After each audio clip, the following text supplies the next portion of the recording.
আজকে অনেক সকাল সকাল বাড়ি থেকে বেরিয়েছিলাম, মানে মাসির ফ্ল্যাট থেকে। তা আমরা একটা বিশেষ কাজে বেরিয়েছিলাম, তাই সারাদিন সেইভাবে সময় সুযোগ করে উঠতে পারিনি, তাই তোমাদের সাথে কিছু শেয়ার করেও উঠতে পারিনি। তাই কিছুক্ষণ আগে আমরা ফিরেছি, মানে আমরা বলতে আমি আর রূপক ফিরেছি। তা মাসিরা এখনো ফেরেনি। তা রূপকের শরীরটাও ভালো লাগছিল না, তার সাথে আমার শরীরটাও ভালো লাগছিল না।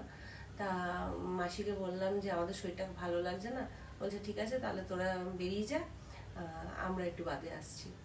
তা সেই কারণে একটা ক্যাব বুক করে আমি আর রূপক চলে আসলাম। এখন প্রায় রাত্রির 9টা বেজে গেছে। তা আমি ভাবলাম যে সারাদিন সেইভাবে তোমাদের সাথে কিছু শেয়ার করে উঠতে পারিনি, তা বন্ধুরা হয়তো চিন্তা করছে। তা আমি ভাবলাম না, বন্ধুদের সামনে একটু আসি, অন্তত বন্ধুরা চিন্তা থেকে মুক্ত হোক। তা যাই হোক, আমরা এখন মাসির ফ্ল্যাটেই রয়েছি।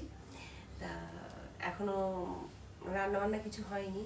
তা কি রান্না করবো সেটাও জানি না, কারণ মাসিরা এসেও খাবে। তা মাসিকে ফোন করবো, দেখি মাসি কি বলে।